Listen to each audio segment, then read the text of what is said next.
up, everybody? Happy Thursday. It's so good to see you. Look, I'm a little rusty, and so is Jonah, and we're nervous because of today's guest and the fact that we've been kind of off our game a little bit. But we have a very special guest today. We're welcoming Jill Greenberg, and I want to show you a little bit of her work in a second. But what is up, Donation? Futurists, doers, movers, and shakers, donuts, you know who you are. Today we're going to be talking to photographer and artist Jill Greenberg, and the intro is going to be a little long because there's a lot of accolades and things I got to talk about real quick, okay? She's a self-described sort of introvert and workaholic. She's very good at faces. She's American-Canadian living in New York. She has a background in illustration and painting, and there's a series of photographs that are infamous called End Times. We'll talk a little bit about that. She's released 4 monographs. She has a BFA in art photography from RISD. And here are just some of the exhibitions that she's been a part of. Check this out. This is the first time I've had to do this. It's so long, I had to stretch it over multiple slides, okay? And that's just a little bit of it. And some of the awards that she's won.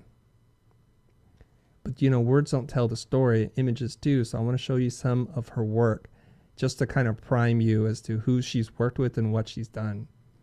And she's worked with people. She's worked with the groups of people that they warn you not to work with, is children and animals, and she's done both.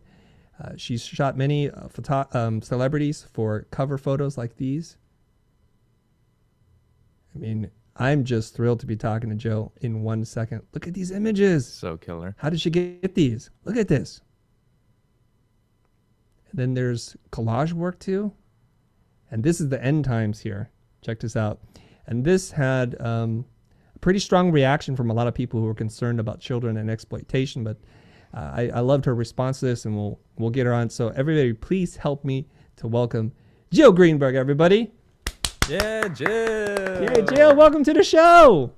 Hello, nice to see you. This is really fun. Good to see you. Okay, we had a little kind of pre-call banter, and I like the energy. I want to let everybody know she's not some stiff photographer. This may go in many different directions. 1 or 2 swear words might slip out of her lips. So if you have children around and you don't want them to be exposed to that, that's your warning. And let's get into the show. So I have a whole bunch of questions for you. First, you're in New York. Life is very different because of COVID. But I want to ask you this question, which I think everybody thinks about. They see you where you're at now. And the question is, how did you get there? How does one become such a well-known, well-established photographer working with some of the biggest names in the world? Let's see. I don't know. I think I just I really focused on one thing, and I just worked really hard at it. I wanted to do a lot of different things, and I have a lot of different interests. And lately, actually, I've let myself explore all of those things, and I realized how hard it is to do 6 things at one time, 6 different creative pursuits. But I really think, you know, just working and continuing to develop my style and meeting people, shooting all the time, getting better and better every time the more you work, the better you get. Working nights and weekends. Did I already say that? Yeah, that's the usual hard work, focus. And how long did it take for you, once you got out of school, to really feel like, yeah, I'm a professional photographer, I'm getting paid, I'm working on cool gigs? I would say it took about 5 years. Well, no, I mean, I was assisting, really, so I graduated from art school in 1989, and I moved to New York right after that. And, it was probably like 93. 92, 93, I was doing some cool photography for some fun magazines and, shooting bands. And so, yeah, 3-4 years, 2-3 years, whatever. One of those. Okay. All right. I feel your energy's a little different. I'm going to try to get you back to like the pre-live energy here. Okay. I know. Sorry. No, it's okay. It's totally cool. Do you remember any kind of 1 or 2 things that might have happened that you felt like, boom, there it is. It just clicked. There was this person, this opportunity. I did something I was scared to do and it worked out. And then all of a sudden things started to click after that. I mean, I don't know, like I started working, I was doing Photoshop in 1990 with Photoshop 1.0, Mm. and I was pretty early. I was a pretty early adopter in terms of that. In fact, someone told me recently, a friend of mine who, now she's a friend, but she told me that in 1993, I was the only person that she knew who did Photoshop in New York City. Hmm. So so I did this gig for her. But sorry, what were we talking about again? What are we doing here? This is a podcast live stream. What are we Okay, doing? okay. Before people wonder this question, before I rephrase the question, I just want to make sure you're looking at our camera because it looks like you're talking to somebody else over there. There's an nobody in-room here. Room. There's Okay, nobody it's here. just us, right? It's just us and a couple hundred people. Okay, hopefully to grow. The question I wanted to know was there any Was there kind of one moment?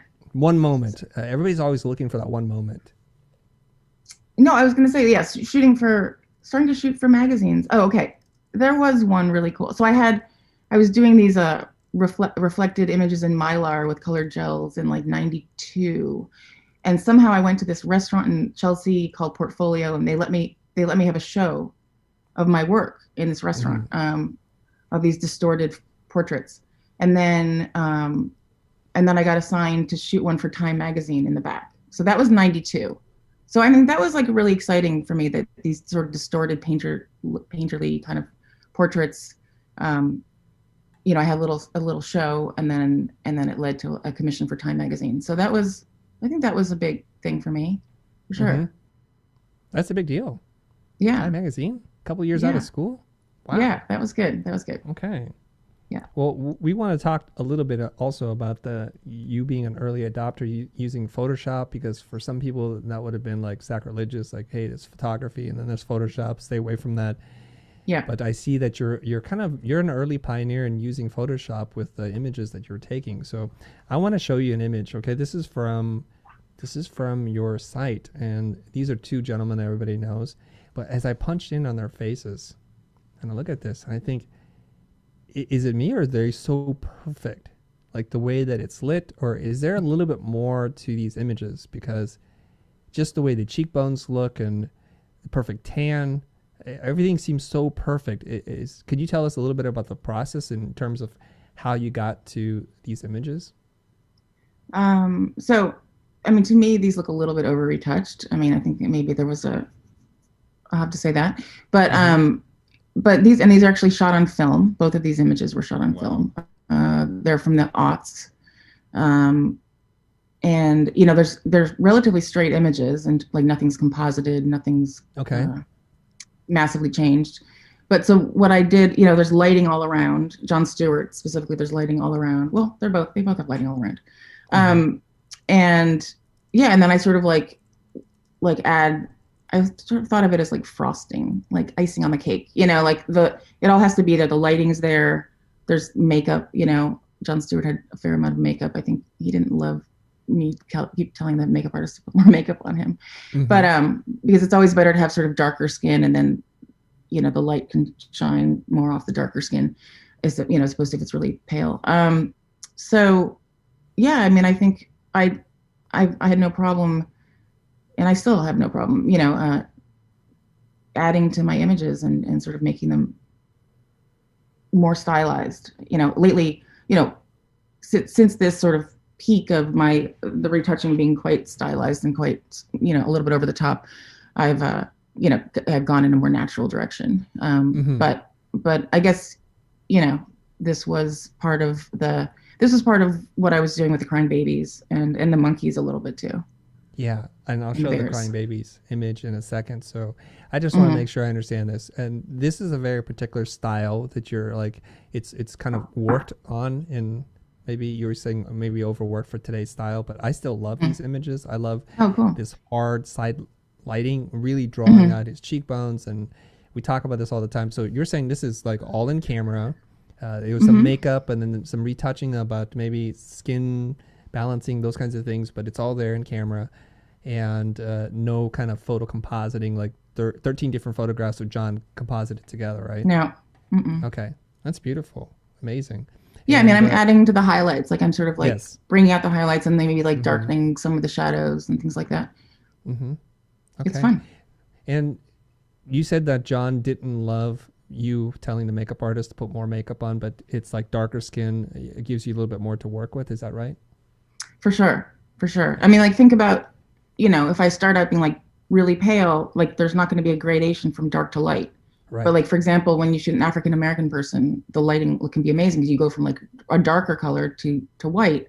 So like the modulation and the sculptural almost look to the light it looks amazing. So that it's nicer to have darker skin. Mm-hmm. Did you hear that, Jonah? There's hope for us. Jonah and Ricky. The darker complexion people. Hey. Things are looking good. Things are looking good. All right, I want to come back to this image here. And there was a bit of an uproar about this in terms of your End Times series. That's my son. Is it really your son? That's my son. You picked my son. Oh, wow. What a coincidence. I did not know that. Okay, so can you share a little bit of the story, the background of this? And it's a bunch of kids that are crying. They're not very happy. And take it from there, please. Okay. So, So I wanted to do another body of work after the monkeys, and I actually thought I was going to do a series of girls, and I had this girl come to the studio in LA after doing a big dog shoot for the cover of Los Angeles magazine, and so light was all set up, and then her little brother was there, and I photographed him, and he just started crying because we had him take his shirt off, and that was like right after the inauguration of George W. Bush for the second term. And it was like 4 more years. Oh my fucking God. Like, so this little boy looked like he was crying and like saying that I titled it 4 More Years. And so I sort of wanted to do this whole series about about if the kids knew, and I was a new mother at the time. Mm-hmm. And I thought, if our children knew, what was happening to the planet and how we were leaving it and how we were fucking things up, sorry for the language, then they would be really upset. And actually, one thing that I haven't ever put together is, it's interesting because this Generation Z or Generation Z, my son's name is Zed, but anyway, that generation is actually, it's like Greta Thunberg, very, very politically active. So it's like the children in my End Times photos actually did bear out, like they grow up to be very active, talking about the environment and, my own kid's age. But anyway, so I photographed a series of my friends' kids and some models in LA. And I had the mothers or sometimes the siblings of the kid would make the kid cry, or my photo assistants. But, at the time, people asked, how'd you make them cry? And I said, oh, we gave them a lollipop and took it away. But it became like Jill Greenberg snatched candy from children's hands. And I'm like, oh my God, that's not what happened. I didn't really, I did not anticipate the worldwide controversy about crying children at the time. Because to me, toddlers cry. I mean, the kids were, 2.5 years old. And so they cry as a way to, communicate because they can't use their words. So, it was upsetting to me to be accused of bad things. And I lost some work and really, yeah. And, I don't know why. I mean, I'm not sure exactly what the deal was, why it had to be so harsh. But there was a lot of vitriol pointed at me. It was a really like an early, online mob scene.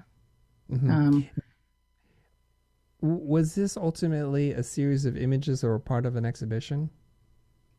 Yes, it was a personal series that, so I exhibited in Los Angeles. Actually, it first showed in a satellite art fair, part of the Armory show in 2006, early in the year. And there was no controversy. People were like, oh, cool photos, nice. Right. And then this one blogger wrote about it, and he said Jill Greenberg should be arrested and charged with child abuse. And then it went like wildfire. Everyone sort of was jumping on that bandwagon, and it was not cool. And that was when the show was up in LA. And Inside Edition came to interview me. Wow. Yeah, it was like on the cover of like the London Sunday Times magazine and newspapers all over the world. Um, it was interesting. Probably a reaction you weren't anticipating, right? No, Yeah. not at all. I mean, I think the images are powerful. They make you feel something.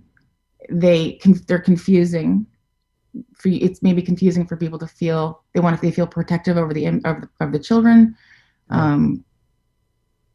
I mean, it makes sense. It's just, I didn't love being on the receiving end of that, like these kind of attacks, which seemed honestly a bit gendered. It seemed a bit gendered, if I have to say.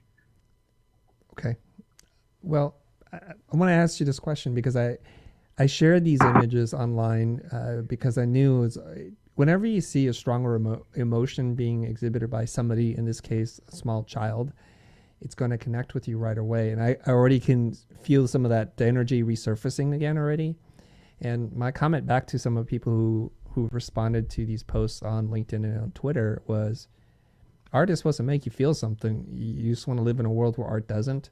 And these were part of your expression of art, a feeling you had and a reflection of the time. And I'm going to assume it wasn't like you abducted kids, put them in a room and tortured them.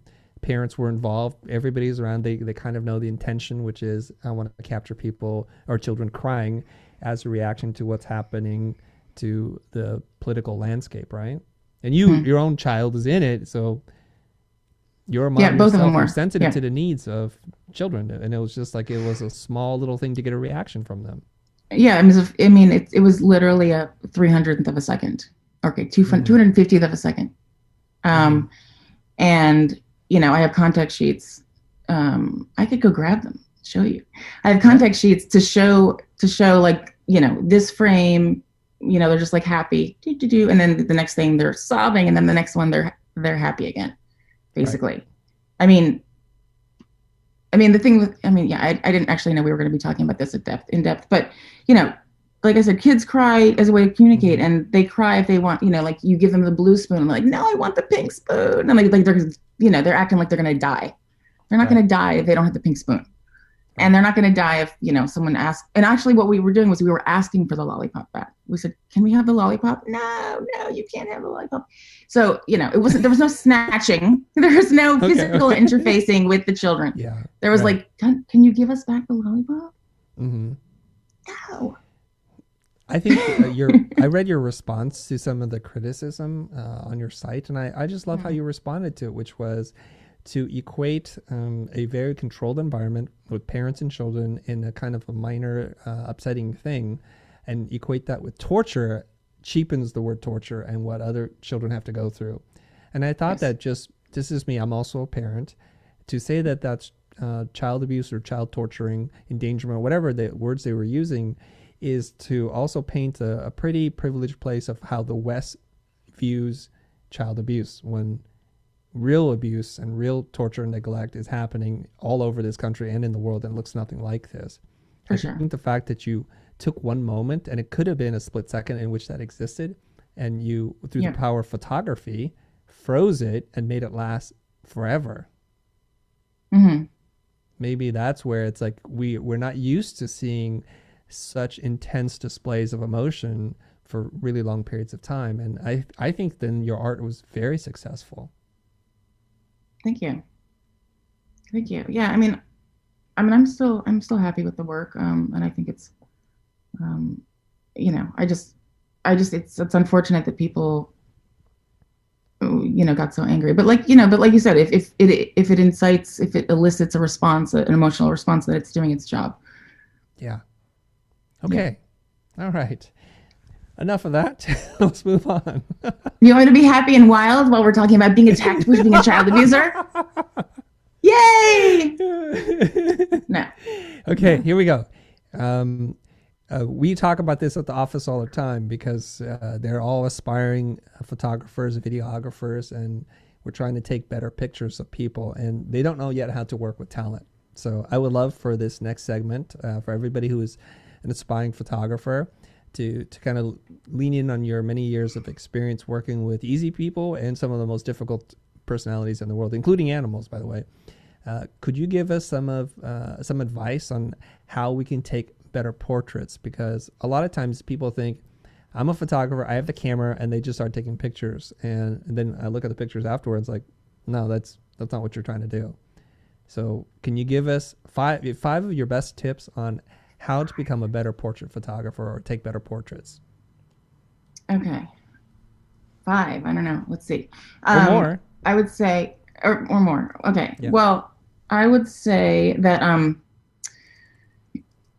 the first thing that, actually, I just started teaching at Brown, which was crazy, which was interesting, last semester, and I was teaching portrait photography, and what we were doing was, what I thought was really important was, when you start photographing somebody, you shouldn't over direct them right away. You should sort of, say you have them sit down on a chair or something, that might be fine. If you want to sort of set the whole scene, figure out where they're going to be, where the light is, all that kind of stuff, where that's going to be the most flattering. But in the beginning, you don't want to over direct them because that's going to completely ruin the mood. You want to, you don't say, oh, turn your head that way and look over at me. Like that'll ruin the mood. So what I would say is just sort of, the main thing that I like to do is, and I'm not really that loud when I photograph people, or I don't over direct unless I need to direct later, is it's about the energy between you and the person. So you want to just, there has to be an energy of trust, and you want them, they have to know that you want them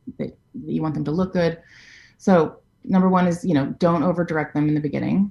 Number 2 is, make sure that the light is the most flattering light possible, aka the kind of light that I have right here on me, because that's what I do.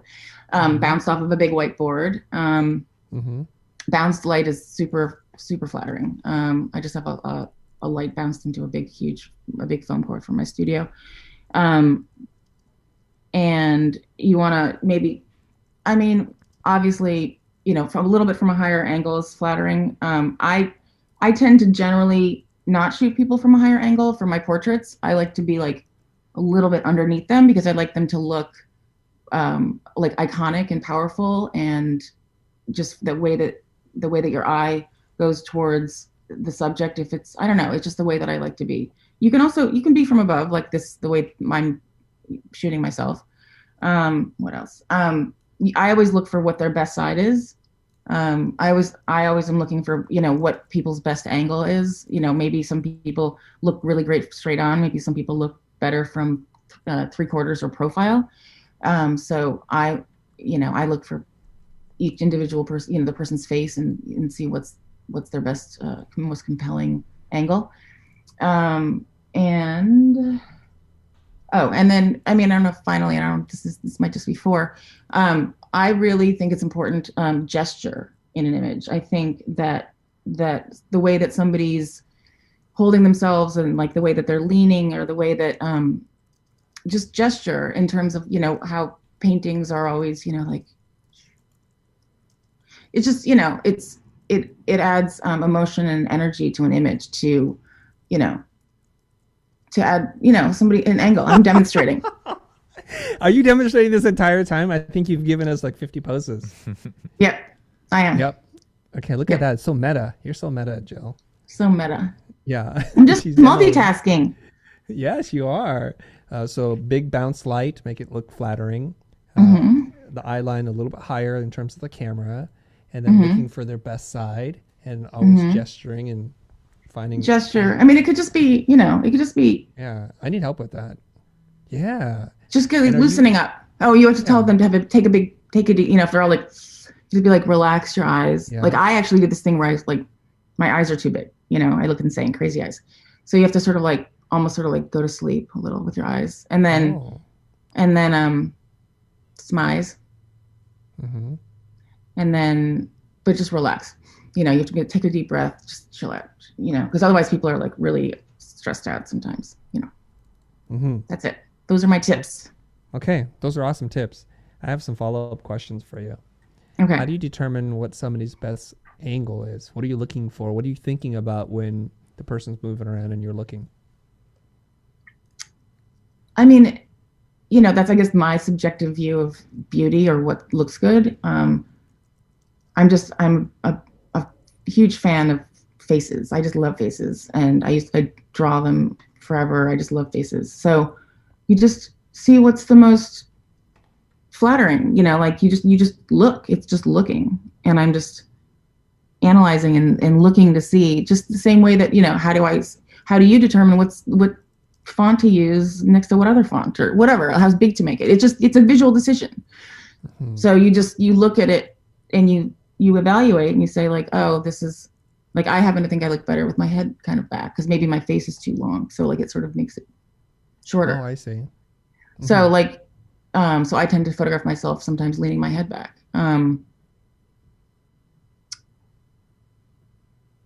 And actually, for the longest time, I thought this was my better side, but I actually think maybe, I don't know. It's hard to know. But you just look and you evaluate.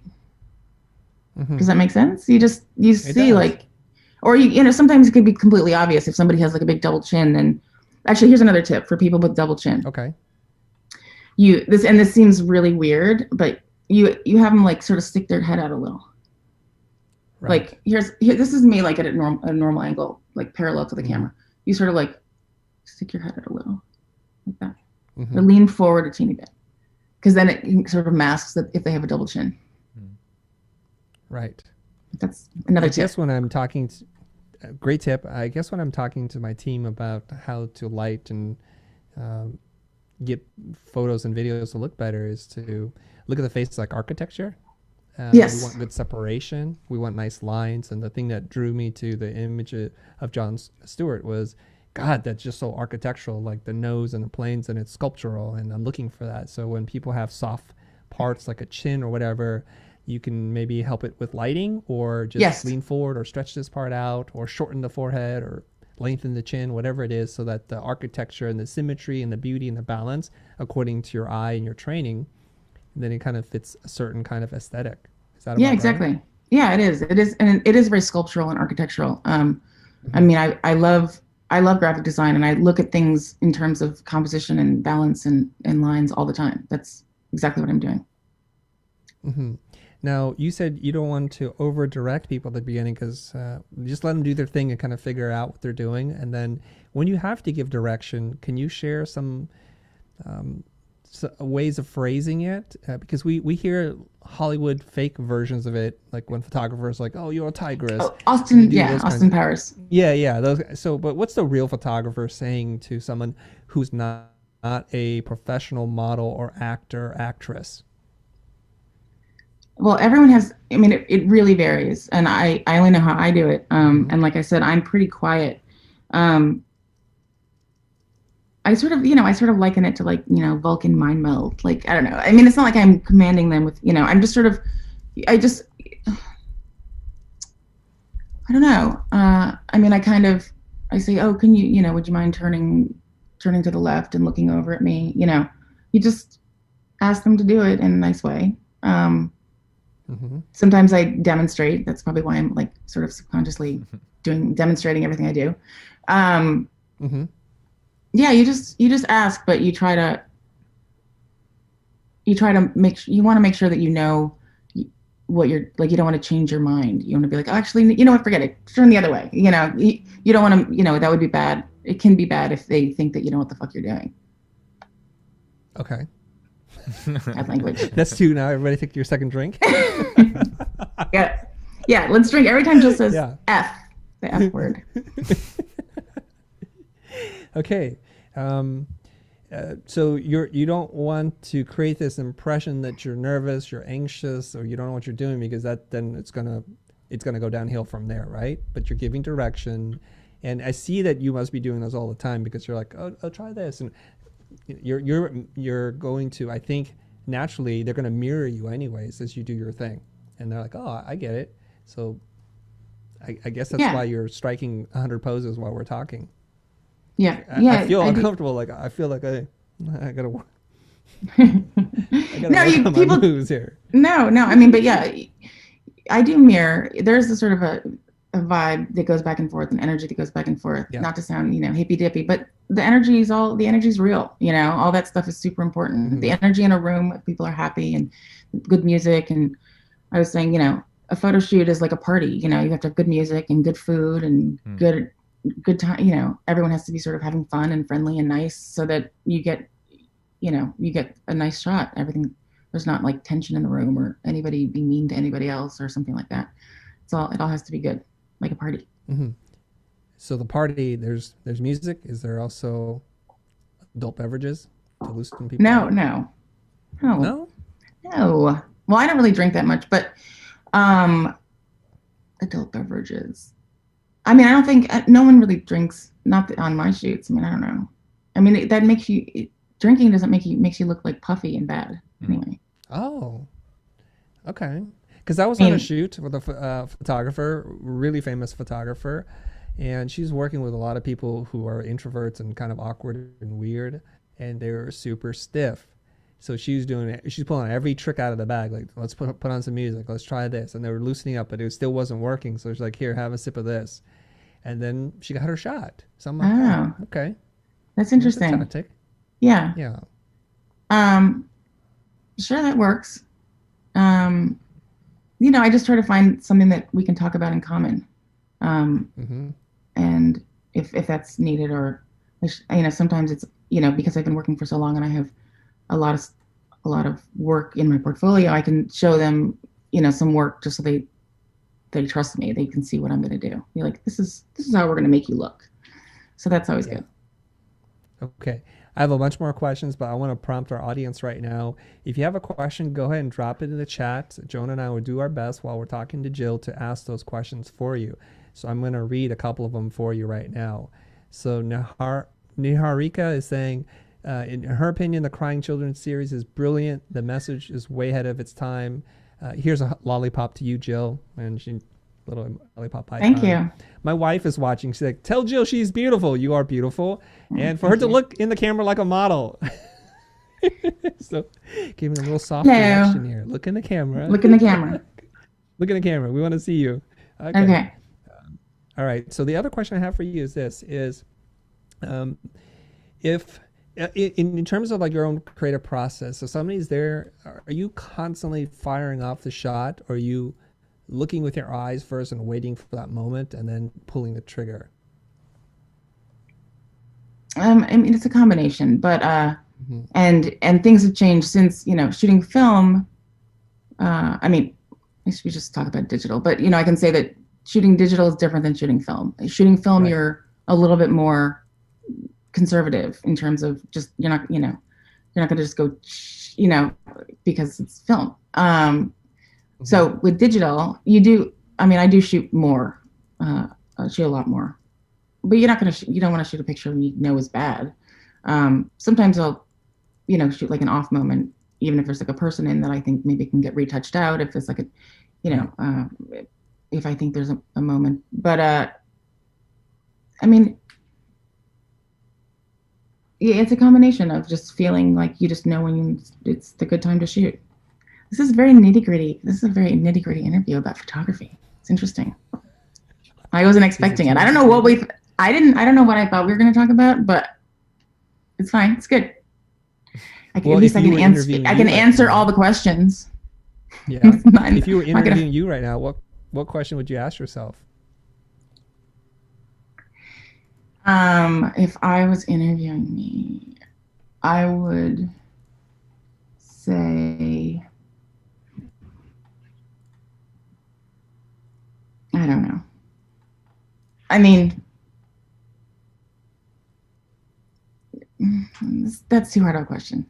Okay, I retract my question. You're yeah. No, I mean it was. I mean, there's like a lot of different things, and it's like what would I do? What am I doing next? But then or what am I working on? Or what do I think about XYZ?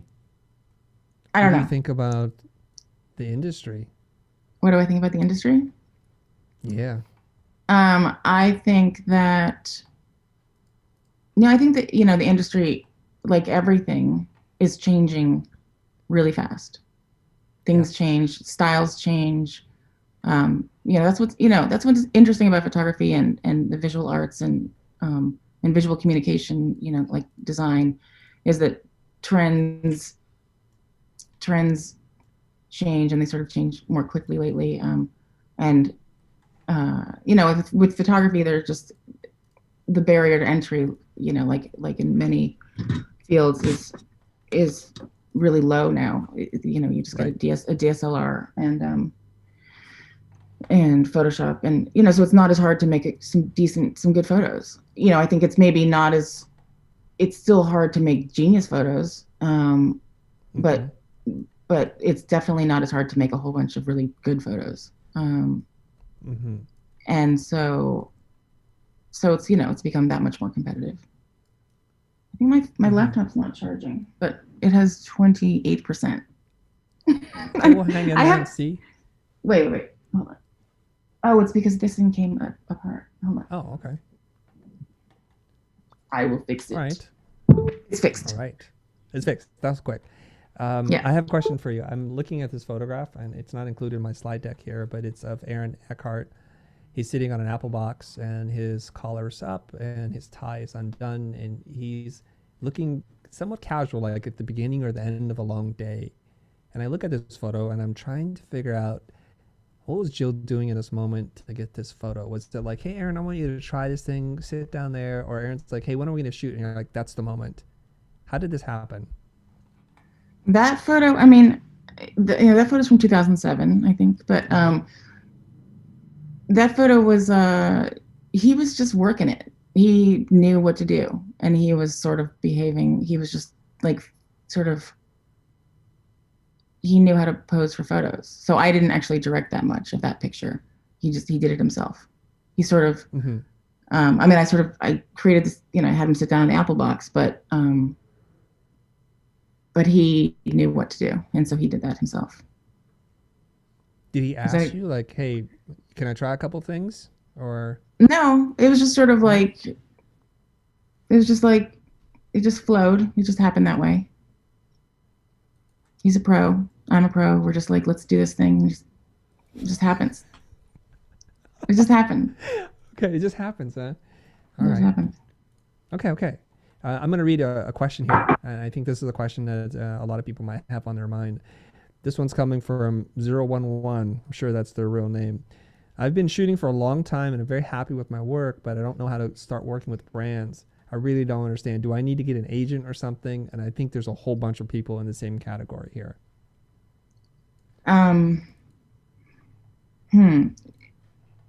Let's see. Things are different than when I started, but I started without an agent, and I repped myself. And I think it's really good to rep yourself, and then you realize all the things that an agent needs to do.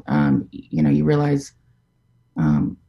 Because even if you have an agent, there's so much of it that is your relationship anyway, and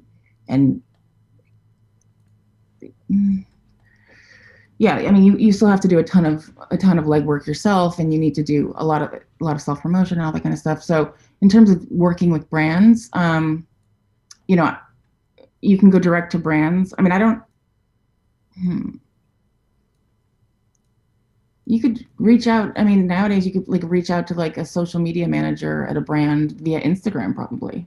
And right. And you don't need an agent for that. An agent probably doesn't want to deal with that because it might be like a lower end money job or something. If you wanted to start doing their social, their social media feed or something. So yeah, no, I wouldn't say that you should necessarily just start with an agent and expect the agent's going to do everything for you. I think it's good to try to figure it out yourself through LinkedIn or through, I don't know, reach out that way. Okay. So you're saying like on these brands, it's the social media managers actually reading the comments so you could slip into their DMs and say like, what's up, and build a relationship that way? I mean, I haven't done that. Okay. I should do that. I haven't done that because usually, the people doing the Instagram feed, I'm just saying that's like an entry level thing. Like you don't necessarily want to. I mean, I'm happy. Some Instagram doing somebody's social images. It depends on the brand and if they might have a social agency. In fact, the person that you might reach through DMing them they'll be like, oh, so and so agency does our social, so please reach out to them. And then you could meet. Then you'd meet with the the agency that does their social, and then you do it that way. But oh wait, but so sorry. The other way is just going to ad agencies. You don't need an agent to go to an ad agency. You just go to you call the art buyers at the ad agency and say you want to show your portfolio. That's how you do it. And you don't need an agent to do that. Right. So for people who don't know how do they find out the name and the contact information of the art buyer? You would have to, you could subscribe to a mailing list. There's all these different services that have all the contact information of all the clients. And you pay to have access to that mailing list so that you can mail them, photo postcards or email them or call them. Yeah, you have to pay to get access to that information. Or you can call the ad agency and ask if they'll send you the names of their art buyers. Or you can look on LinkedIn for the names of the art buyers and then call information and get the phone number and call them that way. You do that. Okay. That makes sense. Yep. There's probably a lot of people who have no idea what you're talking about. I used to work in advertising, so I know exactly what you're talking about. So let me break this down for those people who are not sure. So a lot of the high-end commercial photography is usually commissioned from an advertising agency. And there's a person, literally their title is art buyer. And that's who you want to talk to and build a relationship with. Now, if you have a rep, the rep has these relationships already and already knows who to mail your stuff to and send your portfolio. And they're always listening for like new campaigns. So if XYZ agency wins a certain account and they know that they need a photographer for a certain campaign, they're in it all the time. They're just whining and dining and doing countless meetings, showing books and things like that. But you can do it. Even though Jill is an introvert, she's done it herself. I think you can literally call the reception, the main line, and just say, I'm a photographer. Can I get the name of the art buyer and their contact information? And then you could just call back another day, or you can call back that same day. And you can do it that way. So if you don't have money to buy an email or a name or a directory or list, I don't think they're terribly expensive, but that's the cost of entry in some cases, right? Mm-hmm. And then it's your job then to not overwhelm them, but have something that's memorable that is in their hands usually. A postcard, a poster, something notable so that they're like, okay, when I have a gig and I need this kind of style, aesthetic, or person, then they'll consider you. But you got to stay on top of that because I imagine that's a lot of work to stay on top of. Yep, it is. Mm-hmm. Okay. And let's just go back in the heyday here. Back in the heyday, when somebody commissioned you to take a photo, what kind of budgets are we talking about? And what does that kind of look like? Can you paint a picture for us here? Back in the heyday of like back in the late 90s in the advertising industry. Yeah. I mean, let's talk about the heyday of the editorial industry. Although, honestly, I mean, I wasn't working for clients that were doing, $200,000 editorial shoots. But even like someone doing a $50,000 editorial shoot, a magazine cover with a budget of $50,000 or $60,000 is unheard of now. Mm-hmm. You have a budget of $3,000 all in, including everything sometimes. But a budget for an ad job, $200,000 or $300,000. It could be more. Mm-hmm. I mean, there are still big jobs now. Some of the entertainment, Netflix, Hulu, HBO. I mean, those have definitely changed in the past 3, 4, 5 years as well and gone down. Just everyone's budgets have gone down. But there used to be huge, multi-day $1 million productions for entertainment projects. Mm-hmm. I mean, I don't know what more detail. Some of it's inside secrets. Well, when you say like an entertainment gig, like what does that look like? I'm not familiar with, like an image is not coming to my mind. So when you say like there's high 6 figures, 7-figure gigs for entertainment types of assignments, what is that? Is that like a movie poster? Yeah, movie poster. Yeah. Like I went, up to Toronto to shoot the Carrie movie poster with Chloe Grace Moretz, and we did like 7 lighting setups pre-light. We had a pre-light day and a shoot day. I shot Julianne Moore, which was cool, and that was just Julianne Moore and Chloe, Grace Moretz, and I don't actually know what the budget was because there was a producer, but I know, that was a big one, and then I did *Handmaid's Tale* up in Toronto as well, and I did a shoot for Paramount last year or the year before. Like that was like 80 different setups, which was insane. You don't have access to those pictures, but yeah, the *Handmaid's Tale* was nice because that was shot up there on their set. And yeah, what else? What other questions do you have about that? Like I don't know. How it works, or that was. I mean, that I did that with an agency and the network. So there are sort of two clients on set in a way. We shoot all the different cast members in a bunch of different setups. Sometimes the agency has lighting references for you. So for the *Handmaid's Tale*, it was nice because they had this really sort of soft bounce, really soft lighting, which at the time I wasn't really doing that really soft lighting, and that was sort of, it was nice that they hired me for that, even though I wasn't doing that lighting. But I did the lighting for the job, and it looked really great, and I sort of fell in love with that really soft bounce lighting for certain things. It's just sort of adding another lighting style to my repertoire, which was fun. Okay, so here's two more questions coming in from the chat, and it's coming from two different people, but I think I can bundle it together to make one question out of it. It's coming from Earl and JR. So Earl and JR are asking, essentially, like, what was the most difficult gig you've ever done, and what's one of your favorites? The most difficult was this one I did for Paramount Pictures, where I shot 70 different setups in one day, and it was crazy because we actually did a run through, and it was all different angles, all different lighting, like 6 or 7 different actors. Something from like a really high thing, something like through plexi, just through on stairs. Like they were supposed to be sort of comped into various. Everything was going to be done in post. So I was shooting everybody on white, but it was there were so many layouts, and at one point we did we timed it, and we sort of ran through the whole shoot with a stopwatch. It was insane to see like how many hours it's going to take, how many things can we fit this all in. And that was, I mean, I've done things where I've shot, 180 people's portraits in 2 days. But those are just sort of headshots, and that's relatively straightforward. But shooting, full length from all different angles with all different lenses and all different styles of lighting, set like 70 of those, was a lot. That was crazy. Wow, yeah. I felt like I'd accomplished something. It was fun. To pull something off like that, are you blocking and framing out shots with your assistants and production assistants? And so as you're doing one, somebody's working on number 2 and number 3, so that when you're done with this, like somebody else hand you another camera, another lens, and you're ready to go. Is that how it works?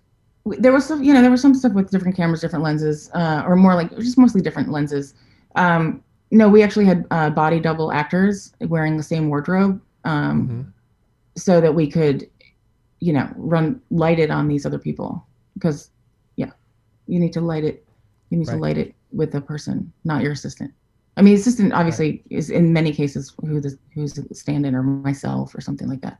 A lot of times I'd like to test the lighting on me, because I know exactly what I look like, and I know what looks good on me or what doesn't look good on me, and also, like, I'm older, and a lot of times, like, I don't want like some 20-year-old standing in and they look amazing because they're 20 and they're a guy with like a cute haircut, but like, I'm over 50, and so if it looks good on me, then we're good.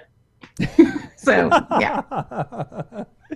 Okay, since you brought that up, I have to ask you this question: how does the lighting change for somebody who's older versus somebody who's like 19?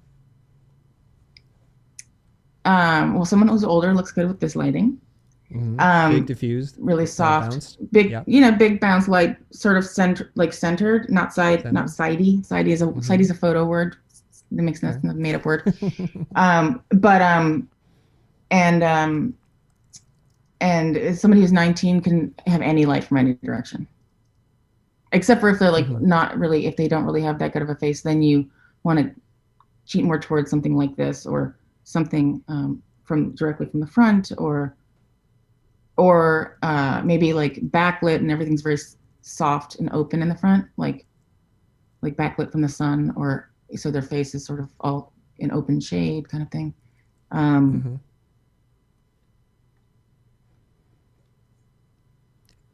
Do you think, in terms of a lighting setup, that the ring light, that circular thing that people shoot through, is that generically like the easiest on anybody's face, like good, ugly, old, young? You just put them in there. Yes, ring light is very flattering because it lights you evenly all around. It underlights you. It lights you from every angle. It's like, yeah, ring light is very flattering. For sure. Except for the catch or the eye light, right? The reflection. Because you have little Cheerio eyes. Yeah, but it's cute. You don't like it? No. It looks a little alien. Yeah. Okay. Yeah. All right. We got through those questions. Jonah, is there anything else that you think we need to tackle before I ask my other questions, Jonah? Are you scanning the comments? Yeah, there was one. Let me see. Oh, as a very well-known photographer, do you still deal with clients trying to get you for less than what you're worth or what you quote? Ooh. Of course. Of course. Yeah. It's the photo industry. How do you respond to that? It depends on if you want to do the job. I mean, everything's, rates continue to sort of go down, and it's just a question of working is better than not working. And if it's something that it's something that you want to do because it's cool, creative. I mean, if it's something that I really like working, and I think a lot of photographers. So the thing is, a lot of photographers are basically going to kind of say yes. They're not going to say no because everyone loves to work. Everyone likes to take photos. You never know where something's going to lead. Even something that, you doesn't pay as well. Maybe you'll end up with some like genius photo that leads to something else later for doing that job. So it kind of, most photographers don't say no. They're going to always say yes. And that's the reason that rates have gone down, because there's not a union for photographers. So everyone would rather shoot for free than not shoot at all. So it's not a secret that it's very problematic. It's incredibly problematic. And it's the way that industry has, sort of eaten itself. It's been its own worst enemy because, maybe in the 90s, an ad agency would have to pay like, around $18,000 for an image to license an image for one or 2 year consumer print North America. And now you'll be lucky if you get $20,000 for the entire shoot of like a library shoot of the whole shoot for unlimited usage. So, it depends on how many shots are in your shoot, but that's like 1,000% reduction in fees. Yeah. It's the way it is. That's not entirely encouraging, Jill. I'm sorry. I tell the truth. You might tell the truth. I do. Did I say I might? I do tell the truth. Oh, you tell the truth. Okay. No, I do tell the truth. And maybe that's why people think I'm difficult, because I'm very honest and straightforward. Yeah. I don't know. Well, so it's the nature of the creative person to want to be able to express themselves in the art form, and whether somebody's paying or not seems to be icing on the cake. And it's that very nature that undermines our ability to make a living. So on one shelf, the top shelf, it's Jill and her peers. And then there's shelves lower than that. And we understand that, right? So if you get some kid out of school, it's going to be one price. And if you want Jill, it's going to be at this price. But when your peers start taking them, it's like that top shelf got a little bit lower, and it keeps getting lower and lower until you're through the floor. I mean, at some point, maybe you're even paying to do the shoot. Like, I'll cover the costs of my assistant. It's like, what are we doing here, right? Because the nature is you want to express yourself. Yep. What's the remedy to that? Because it's a part of who we are, and we. I don't think there is a remedy. So there's no remedy, so we're screwed. There is no remedy. We are screwed. It's over. Okay. Jonah, that's the cut right there. Yes, okay. Oh Done. my goodness. Can you give us a little hope? Uh-oh. I mean, there are always going to be, new exciting photographers coming out that are, and hopefully, just the problem, these corporations, they always want to like sort of cut, they want to like, Of course. reduce the bottom line. So it's about the relationship that you have with your client, and you want the client to try to be fair to you, and, it's not their money, it's the corporation's money, and you just want everyone, hopefully, that they treat you with respect, and they might know they can get away with X, but they want to be nice to you and give you Y, or I don't know. I mean, I'm not really sure what the solution is. I really don't. I wish that photographers were allowed to unionize, but we're not. And because we're not, it's not like it's not like if you're a director and there's a directors guild and you get $15,000 a day to shoot something. If you're in the guild, if you're in union, and that's the story, you have to get that $15,000. No one's going to be like, right. Well, can we just do 12? Be like, if you're in the union, it's a mandated number. And so it'd be amazing if, and especially because the trend towards corporations who, taking all of your rights, like, making it work for transfer of copyright, work for hire. And so if we're doing transfer of copyright, work for hire, at what point are we allowed to unionize? I've spoken to some people, and that's not the reason that we're not allowed to unionize. It's because we're independent contractors. And I know I'm pretty knowledgeable about it, but I'm not fully knowledgeable, and I'm also not that active. But there are some photographers who go to Washington and try to work with the lawmakers to try to allow photographers to unionize, because obviously it would be in all of our best interest if we could sort of set a floor. A magazine cover pays $1,000, whatever. Right. An advertisement pays $5,000. Mm-hmm. Even if you could have those numbers, that floor, that would be amazing. But we don't even have that. So people will work for pennies because they're like, oh, I get to shoot so-and-so. I get to say I shot with this brand, and, right. And it's sort of a never ending, do it for the exposure until you're 99 years old. Yikes. So I don't know why you should have done a pre-interview, because then you'd know what I was going to say. No, I love it. I love it. So I'm just going to keep going with you here. Okay. I think we owe it to our guests, you, to be able to speak your truth and share your point of view. And we're not going to sugarcoat it. If you have good news to share, great. If you don't have such good news, that's fine too. It sounds to me like most creative industries need a governing body to help them protect themselves from themselves. It's like if we said this is the least that you can charge if you belong to this, or we'll throw you out. And if you hold the line, if you will, and then that way your prices and your value won't erode.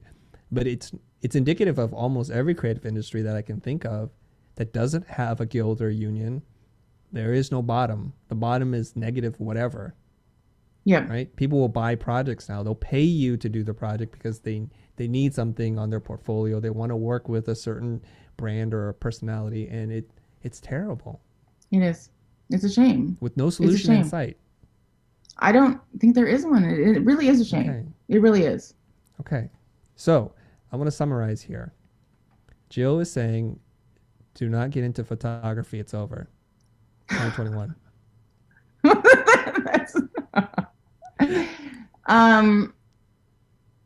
It's not over. It's just harder than ever. And but if you're like a genius, if you're really, really good and you want to work 24/7 forever. And always, I thought we were going to talk about like iterating and keeping up with the styles and keeping up with the trends. But okay, let's do that anyway. Let's just change the entire thing. You're like, what's that over there? Let's look over there. Yeah, can we talk about that now? Yeah, so I would then offer up this. Maybe traditional photography in the way that we used to know it, and in the heyday of the 90s when all kinds of money was being thrown around and you were in control of what was going on. That was fantastic. It's the rise of social media, Instagram, camera phones, and the lowering of expectations of what a good photo consists of. Accessibility. I mean, it used to be you'd have to like learn how to develop, process film, and you could have 36 shots, and then you get next roll. So you really think about what you're doing. Now it's like 1,000 shots, no problem, dump it on a drive. But a new opportunity has opened up, I think, in that a photographer or image maker with a large enough audience is now becoming a brand into themselves, and that photography is just one part of how they leverage it. I have a friend who's a professional photographer. Get this is going to probably make your skin crawl. She only shoots on her iPhone, and she commands tens of thousands of dollars based on the community, her authenticity as a working photographer, mom, and that's what she brings to the table. So we're leveraging things, not just the image, not just the rights, right? So it's just, I bring my community, my tribe with me. No, that's can great. you respond to that? No, I think that's great. And I think, yeah, I mean, I don't want it to sound like I'm stuck in the, when things were better. I mean, because there are things that, I just today I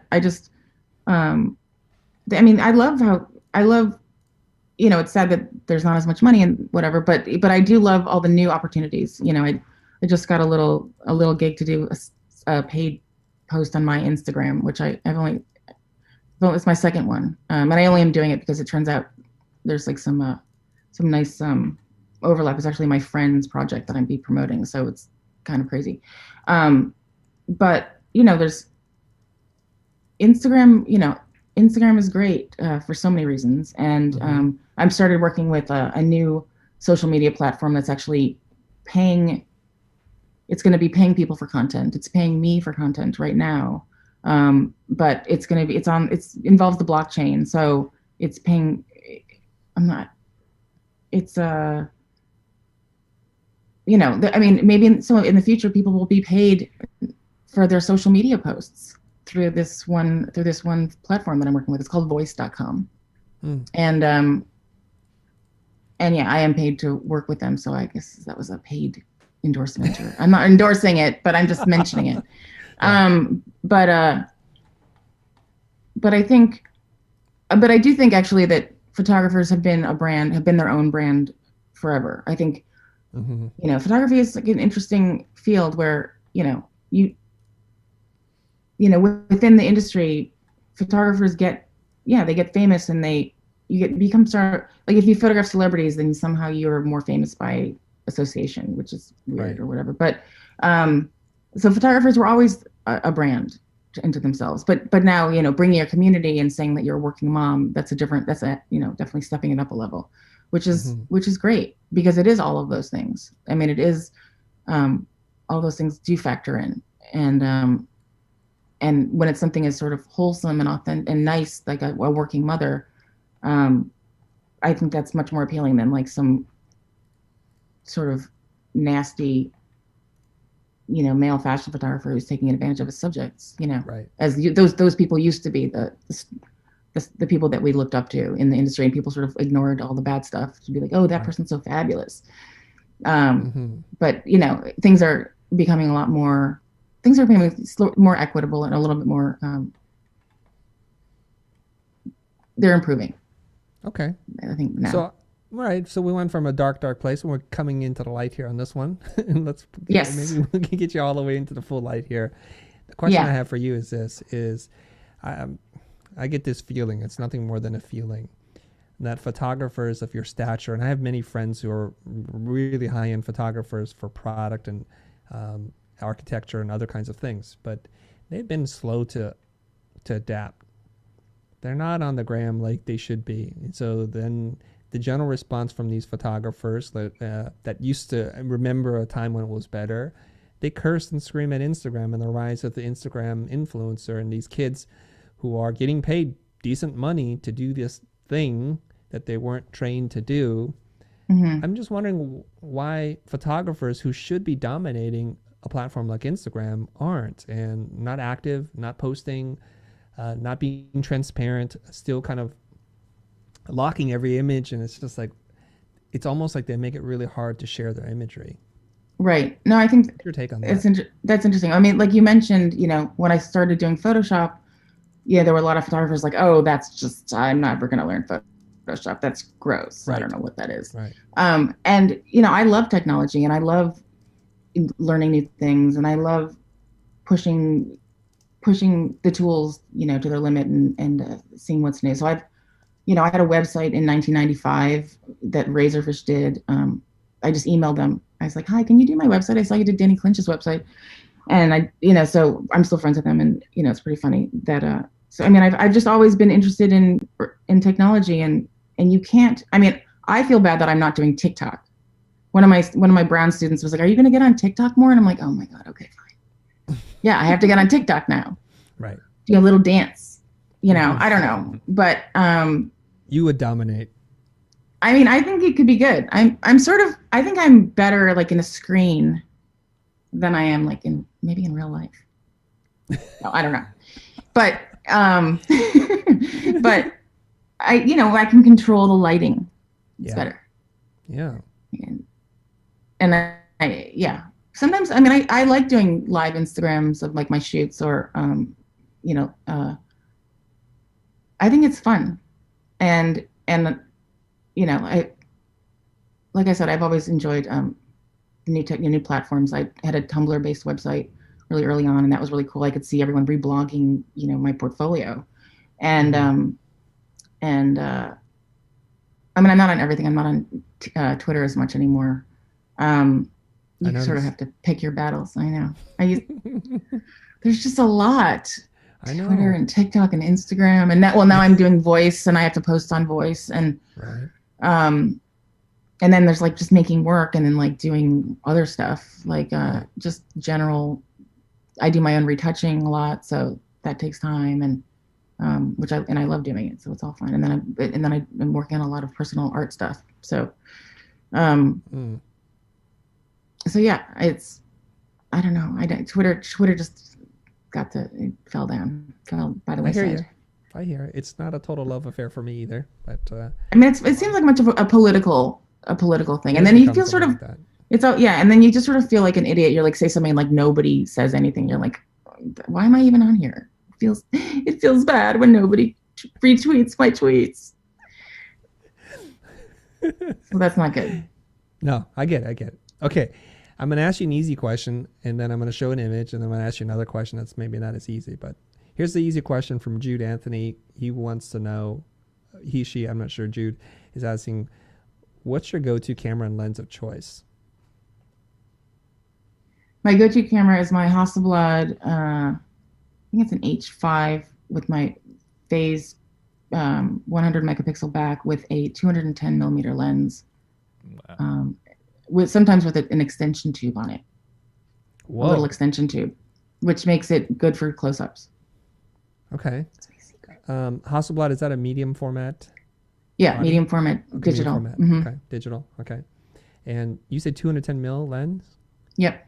So you're pretty far back from your subject then. I am, except for if I'm using the extension tube, I can get closer. But that's for portraits. But right, even for full length, I am really far away, and it's kind of weird. But that's what I'm into lately. Long lens. Okay. Yeah. Long lens, shallow depth of field, and that's also more flattering, right? Less distortion on the face. Exactly. Yes. It's really flattering and very compressed. Tip for people. Yeah. Long lens. My guys creep up on me with the 20 mil lens. I'm like, what are you doing? Step back, change that lens on me. You're not helping this face here. Come on. Okay. Noted. So that's a segue for this image right here. Okay. I'm going to show you an image. I'd like for you to tell us the story behind the image. Okay. That's a bear that I photographed in Calgary, Canada. Shot on film. That's for my bear series. I called it ursine, like bovine or canine. That's the Latin term for bear-like. And I built a stage, painted it gray, like a floor and a back wall, a really big one. And we brought in generators and lights. And there's actually some behind the scenes of me shooting this bear series. I think it's on Amazon because I did a book. You can probably just Google it, Bear Portraits. The book was called Bear Portraits, the real book. And then like the art series, my exhibition was called Ursine because I like to make things difficult apparently. But the monkeys were just called monkey portraits. The bears are only the ones that have two different names because people didn't want to, the book people didn't want to call it Earth Sign. They're like, people aren't going to know what that is. So that's fine. What's the story? I know the bear just did that. The bear just in that specific picture, the bear just did that. And it's lit, with a whole bunch of lights, and it's retouched. It's a negative, so it's been drum scanned, and then I retouched it to like I sort of added that. I added sort of some shine on the fur, and some shine on the nose, and the shine on the claws, and the background was gray, but when I scanned the bears and some of the monkeys and the crying children, all the children were photographed on gray seamless, but in the process of drum scanning and setting the colors, the backgrounds became that sort of cyan color, which was nice. So that, yeah. You take a lot of amazing animal portraits, and thank you. I look at them, and at first you think, is this taxidermy? Like, what is going on? Like, how is she getting these images? So I think you work with an animal trainer, right? So this bear looks super dangerous. Like, I just look at those claws, and it's a big one. Yeah. And I see you, and I'm like, oh my God, this animal in the wild will tear you apart. So tell me a little bit about behind the scenes. Look, there's what's a polar happening. bear. Where did it go? The polar bear. Yeah. There's a polar bear right there. They're right behind you. Yeah. Yeah. It's gonna get me. So the bears are brought up. Those bears were brought up. I was living in LA at the time, and I went up to Canada where there were these close contact bears owned by this woman named Ruth, and she raised the bears from when they were bear cubs, and they thought that she was their mom. So they were pretty well behaved. There's one bear that you could go kiss if you wanted to kiss a bear. Oh wow. But generally you don't want to be kissing bears, and you don't, but there are people, there was a hot wire. They didn't turn the hot wire on, and the bears could have jumped over the hot wire, but I think they were trained to stay away from the hot wire, to not touch it and not jump over it, because they would get electrocuted. I think they were sort of trained that they would get shocked if they touched the hot wire, if they went over it. So they were behind the hot wire. I kept being like, move, lower the hot wire, it's in the picture, but right. They didn't do that. There were some handlers, but I mean, nobody had like a stun gun. It was, I don't know, it was pretty safe. It seemed pretty safe. The grizzly bear is more dangerous, but she was okay too. Okay. I mean, one time I photographed a cow, and the cow just like ran towards me and almost ran out the studio, but the door was closed. But the cow, that was like the closest call, was like the cow, because I was sitting on the floor. The cow was the closest call? The cow was the closest call. I mean, wow. although when I was shooting a horse one time, it kind of flipped out. And it didn't really flip out. It just sort of like kind of walked away. It didn't run away. It maybe knocked over a little fence that we had sort of fenced it in. But it was fine. So horses were actually really dangerous too, because horses are prey. So horses are not that smart, and they're prey. And animals that are predators, if you can sort of like be cool with them, then they're cool with you, because they know that they can kill you. Right. They know they're bigger than you. They know that they can kill. They're not jumpy, right? Yeah. But prey, like a horse, is jumpy, and it's like, wait, are you gonna kill me? I don't know. Like, I'm gonna run. I'm gonna kick you in the head because I don't know. Right. So photographing predators is a little bit safer, because you can just be like, we're all cool. Okay. We're cool. That's real interesting. It's counterintuitive. So yeah. I'm kind of looking at this like, these are dangerous animals, even the ones that aren't not dangerous predators. Yet let's go hang out at a bear farm and you're putting your life literally in this other person's hands, and their relationship with the animals, and animals do freak out. And then they put this hot wire between you and them just to add a layer of protection, but just so that the bear thinks, do not cross that line. But you're saying easily the bear could jump over it. It's not even on. Yes. And so there's this moment. And do you feel that energy when you're there? Like you could kind of be in danger, or not at all? I mean, not really. And also, just photographers do really dumb things to get the shot. I mean, that's pretty clear. I mean, I've stood in the middle of the street to get the shot. Yeah, like you just care about getting the shot. You don't care if you're going to get run over by a car. So like when I did I've done a couple shoots where I was scuba diving, and I had this sort of scuba pros who is a photographer work with me because I mean I'm a certified scuba diver, but I don't scuba dive that much anymore. And like when you're trying to focus on getting the shot, you could like forget to breathe or, run out of air or something. So it's good to have somebody like that to make sure that you don't die when you're just sitting at the bottom of a pool. Okay, I want to show you another photo, and I'd love to hear the story behind this photo. Here we go. Okay. Yeah, that was a really big shoot. That was a cast of Orange is the New Black. I photographed little clusters of people. The light was really, really close to the people to make that really soft, pretty light. So, which I couldn't have done if I had shot it if it was in camera, so each little cluster of person were lit really well, individually. There were some lights that the whole thing is inside a soundstage, but there were lights. This was lit. It was lit, shot with strobe, but there were some sort of continuous hot lights that for the TV production, which I really liked the quality of the light coming through the windows. So, and even hitting the floor. So I did a background plate with the really nice ambient lighting that the show had designed. And then I actually did not do the post on this picture, the compositing. So somebody at the agency who was working for Netflix did the compositing of this image. Mm-hmm. Okay, yeah. Again, the breakdown is there's a plate, which is the background and all the stuff that's in there, and then you're individually lighting for each person so that they look clusters, groups, oh, like clusters, groups of like three or four. I see, like the ones around the table that would be a cluster, maybe. Yeah. Mm-hmm. And then, how do you know who's going to sit and stand where so that it all comes back together? That was this was mapped out. I don't think I did not map out this formation. I think it was we worked on it with body doubles, and everyone had a place. So the agency, the designer I think who worked on this, I think sort of mapped it out pretty carefully. I think his name was Robert Russell. He mapped it out, and it knew the whole formation. So when we shot the body doubles, we knew that this body double represents, Taylor Schilling, Laura Prepon. So it was all mapped out exactly how it was supposed to work. I see. Okay.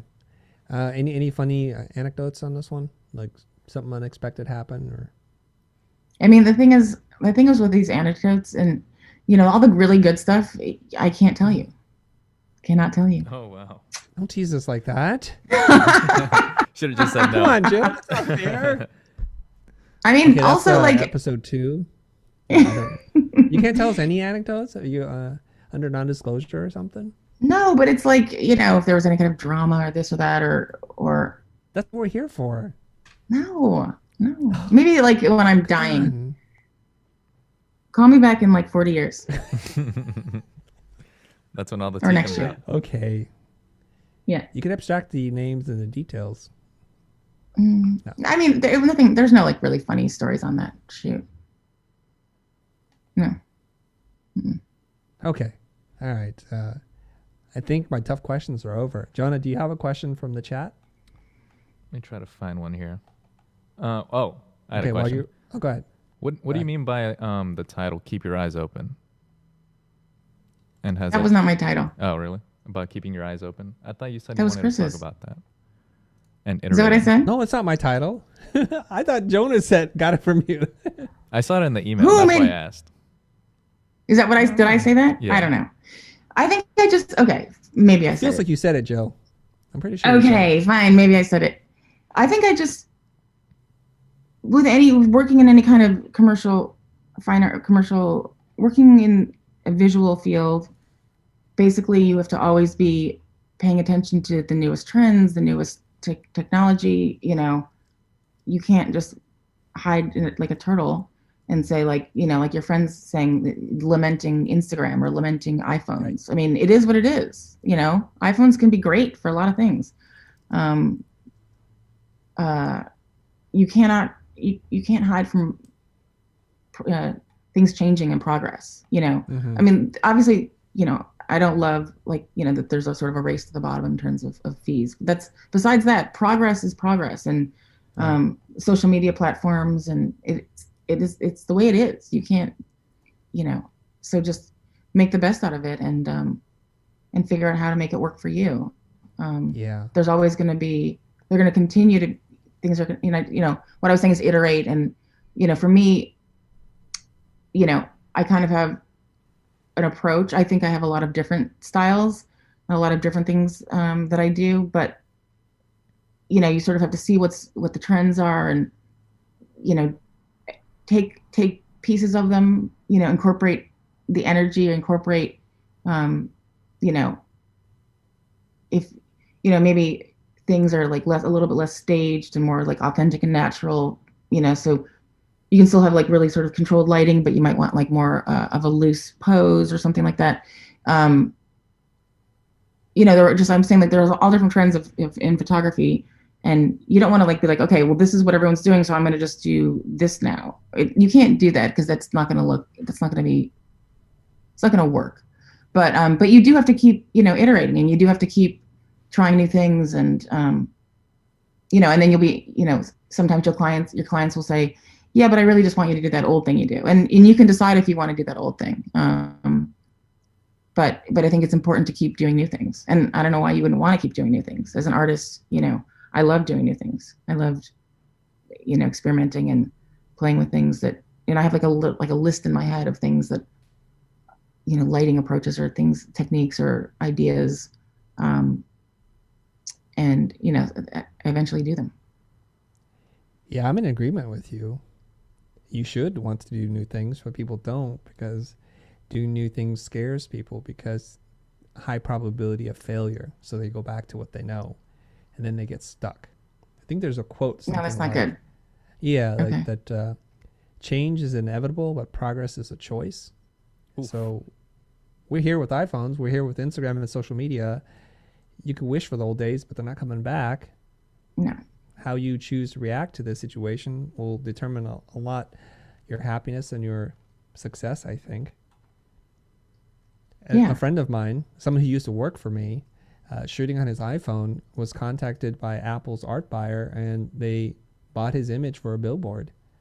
So they plucked him relatively out of obscurity and said, we love your image, and we want to show off the quality of the camera. And right. Lo and behold, I'm driving around, I see his image on billboards around LA. So a universe takes something away, but something else rises to replace it. And it's just your ability to move from one to the other. And you've been there from the beginning, Photoshop 1.0. And you're still evolving, and you're going to be on TikTok, I know. I can already tell, dancing around. I can see it already, right, Joe? Dancing around. Yeah, I'm going to be on TikTok dancing. Yeah. No, but I mean, Instagram is great. A lot of art buyers at Apple follow me too, and they bought my pictures for a billboard too. They did actually. It's actually a picture of me in my bra. Okay, but you can't. I know, but you can't tell. I'll send you. Don't. What's gonna? Do you need DMs. Pictures? I can send you. You're sending it to me in the DMs. Right now? No. I mean, I could. Anyway, okay. Actually, I could show it to you on my phone, probably. Yeah. I have everything sort of organized. It's this. I'm trying to figure out, like, okay. So here's the picture. Oh, wait. Oh, you can't tell anything. No, I'm not. I'm just thinking about, like, was I supposed to say that this is the picture that Apple licensed? But oh, oops. I don't know. That's our inside scoop. It's one of these. Anyway, okay. They're if you were gonna cut it, well, it's a live stream, but it's like, I can say it's like in the style of this, whatever. It's this sort of technique that I kind of invented. That so I just love coming up with new things. I mean, I'm trying to decide if that technique is like too digital for people to really like as fine art, and I'm trying to figure it out, because I really like it. But but I like. Yeah, it's cool. You like playing around. I think it's cool. I like playing around. It's like, so I'm just playing around with like digital technology. To do that. It's fun. Okay. I realize we're already in an hour and a half. I don't want to take up. I was all of your wondering. time. This is going on a Yeah, long time. it's going on. It's going on a little bit long. So I have 4 questions. I think I want to Okay. ask you. So I'm going to ask you to like put yourself in like speed round. You know, okay? Is that all right? Just Okay. because I want to knock these out. I don't want you to think about it too much. Just give me your raw answer, okay? If you had to pick one, do you identify yourself more as a commercial photographer or a fine art photographer? That's coming from David Coe. That one's really hard. No thinking. No thinking. Okay, well, I'll say fine art photographer. Okay. I got it out of you. Great. Let me ask you this question. Have you ever been on a set when you were just starstruck because of the celebrities that you work with? Amazingly beautiful people that you've looked up to. Boom. You ever get that? A little bit with Aaron Eckhart, actually. I just thought he was super handsome. Really? It was more like, I thought he was handsome. Yeah. And then what do you like play it cool, Jill? Just don't lose it. We're all good. Yeah, and I was playing it cool. I play it cool. Yeah. A little aloof. No, I'm not going to be aloof. This isn't like a dating thing. I mean, I was married then. I'm not married now. So, hey, Aaron. I think we need to do another shoot. Yeah, what are you doing? What are you doing now? There was no film of the camera. We got to do this again. Oh, yeah. It was already on the cover of the magazine, but there was no film in the camera. Okay. Right. Okay, here's your next question. What do you say to somebody who looks at your images and they say, you must have a really nice camera? I say it has nothing to do with the camera. It has to do with the eye of the photographer. I mean, the camera can help a lot. It depends on what kind of camera it is and what you're doing, but that's obnoxious. It is obnoxious, but that's what people say, right? No one has said that to me, or like, they haven't said it to my face. I don't know.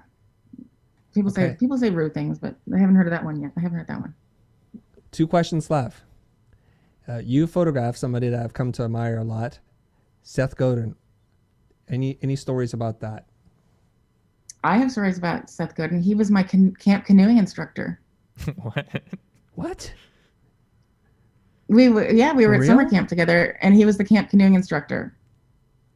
Okay, when was this? In the 80s in Ontario, in Algonquin Park, outside of Toronto. I went to summer camp in Canada because I'm Canadian, and just I grew up in Michigan, and there's a lot of people going to summer camp in Canada. And he's from Buffalo, and so he was the canoeing instructor, and he was definitely really interesting even back in the day. I remember him. We ran into each other at like the first Behance 99% conference. We both were speaking, and I was like, "Hey, Seth, what's up?" Like, it was just funny. I mean, I think he's like, I don't know, like 5 or something, 10 years older than me. I'm not sure. We have the same birthday, the same day, July 10th. Wow. And he was always like sort of inventing systems even then. He had the whole camp did this like game, they called it the game of snaps. And no one could first of all, I can't really snap my fingers, but he was like, how do you figure out I don't know why I'm going down this whole rabbit hole thing with Seth Godin. Because a lot of people, either you really know who Seth Godin is and you're like, you think he's great, or people are like, I don't know who that is. What are you talking about? But there are a lot of people who, and he mentions me in a lot of his stuff. Have you ever heard him talk about me? No, but when he sent me his image of you, he said, make sure you mention Jill's name if you show this image. Oh yeah, he's like super nice to me. Because I don't know, he likes that I sort of iterate. He likes that I invited him to my exhibition of paintings. I was doing these paintings, photographs of paintings, and he's like, you did it again. You did a new thing. And I thought that was cool. Neat. Yeah. Was it easy to take his photo? Yeah. Totally. He's very outgoing. And it's interesting that you're mentioning the introvert, self-described introvert. I think I wrote that on my website to sort of give a little hint of my personality. And I do think I'm kind of an introvert, but I'm not just an introvert. I'm like a little bit of an extrovert too. And it doesn't mean that I like it's just like in the beginning of COVID, people were joking like, this is like my normal life. like right. Just staying in and working. Right? Yeah. But no, Yeah. I mean, I definitely changed. It's changed. Yeah. Is there another Okay. question? Yeah. Here's my last question for you. Now you don't have to answer this question. Before we went on air, you're like, hey, have you heard the rumors about me? I'm like, no. What are people saying about you? How do I know what people are saying about me? Oh, I mean, I know. You know. Do Jill, I come know? on. I hear. You hear things. Well, I hear Sense, things. come on. No, and well, so I don't know what to say about that. I don't know. We can talk about it, but I think. I mean, I do think, and I've heard even from clients, they'll say like, "Well, it's because you're an outspoken woman, so people think you're difficult." It doesn't matter. It doesn't matter that you do every single thing with a smile for your clients. It doesn't matter that you are like, "Yeah, let's do it. Whatever you want to do. Let's work 18 hours straight. Sure, whatever." You can still be difficult if you have an opinion, kind of, and you're a woman and you're not like smiling all the time because you're focused on doing your work. So it's like a little frustrating. Like I had someone say like, well, you're just really passionate about your work. And I'm like, and that's a bad thing? I don't know. So yeah, I mean, I've heard that Were they trying to explain you to you? Yeah. So it sucks because I mean, because then I hear stories like clients will be like, oh yeah, so-and-so, only gave us 5 shots to choose from, or so-and-so refused to do that setup, or so-and-so said, so-and-so was being a dick that day. And oh yeah, everyone knows so-and-so's a dick. And I'm like, sorry for the language. And I'm like, okay, well, I'm not like that. I do everything and yet, so it's Oh, I see.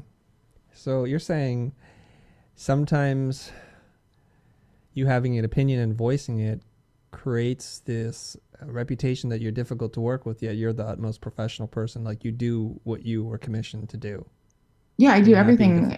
Yeah. No, but it's not even like having an opinion. Honestly, it's not even like having an opinion on set. It's like that I have a strong personality or something, or that I speak directly. I've heard, I was photographing a director and someone said, oh, he's difficult. And I'm like, and difficult in what way? And he's like, oh, he's just really direct and he just says it like it is. And I'm like, okay, so I mean, I guess I could see that I'd be difficult like that because I say it like it is. I'm not like being so direct that I'm like, oh, by the way, you shouldn't wear that outfit because you look like shit. I mean, like, I'm not that way, but I'm like, maybe we should do this way and that way, or maybe we should. It's not even anything having to do with the actual job. It's just that, even it's like maybe the fact that I did the series of crying babies that like, oh, yeah, she must be difficult because she did those crazy pictures. It's like, it actually isn't even based on anything. I mean, I'm not saying I'm like, I don't know who to compare me to, like some sort of like Holly Homemaker. I don't know. I'm not like, oh yes, hey, let's like a what's Stepford up? Wife. Stepford Wife. I'm not like that, But yeah, I don't know. So that's like been a little bit frustrating because I'm not difficult. This has been really fun and wonderful. Even that last little bit, I feel like we're living inside a sitcom, like it's one of these moments on Friends and you're like, no, and I'm not difficult at all. It's like, or a Curb Your Enthusiasm moment where it's real and there's elements bleeding in and it's not meant to be funny, but it's kind of funny, Yeah. Yeah. But it's my life. You get to leave now. Okay. All right. I think we've taken up more than our fair share of your time. I do appreciate you doing this and for also being super flexible with us. I know we had to reschedule a little bit because I guess our original episode was like on Christmas or something. It was crazy. It's because you gave me that option and I said, I'm Jewish. I was like, what am I going to? Yeah, let's do it on Christmas. I didn't know. Yeah. You gave me a thing and I was like, I'm definitely not going to be doing anything on Christmas. Hey, yeah. I am not Jewish, but it's like, if that's when you say you're available, we do it. And then Jonah's like, hey, there's nobody at the office. We're supposed to have that day off. But get back in there. Yeah, no, so I didn't care. It didn't bother me at all. Well, you're awesome. Thank you very much. Awesome. Thank you for sharing so openly, honestly, and just being you. I really appreciate it. It's not very often that we have a person of your stature who's done the things you've done won the awards you've won, been exhibited everywhere, everything. So it's been really wonderful. And it was, maybe there's a follow up where you can tell us the things you can't tell us. I don't know. There's a tease there for you. But on behalf of the entire team, thank you very much. And everybody that's tuned in to drop your questions, we really appreciate you. Here's some of Jill's contact information. If you want to follow her on social media, on Instagram, especially not on Twitter, it's at jill.greenberg, I believe. And if you want to see more of her fabulous, amazing work with celebrities, with non-celebrities, with animals and children crying and not crying, check her out at jillgreenberg.com. Jill, thank you very much for doing this. With that, Jonah, are we ready to get out of here? Yeah. Well, okay. Okay. What? No. Well, Jonah, go ahead, say it. What are you going to say? No, I don't have the iPad, so I don't have music. You have no music, so you could just beatbox this. I'll do this part real fast. Thanks, everybody, for tuning in. That's it for us. Thank you very much. And thank you all for being part of our 1 billion mission, where we're trying to teach you how to make a living doing what you love. Don't forget to like, comment, and subscribe, and hit the bell for notifications. That's it, everybody. Have a great day. Bye, everybody.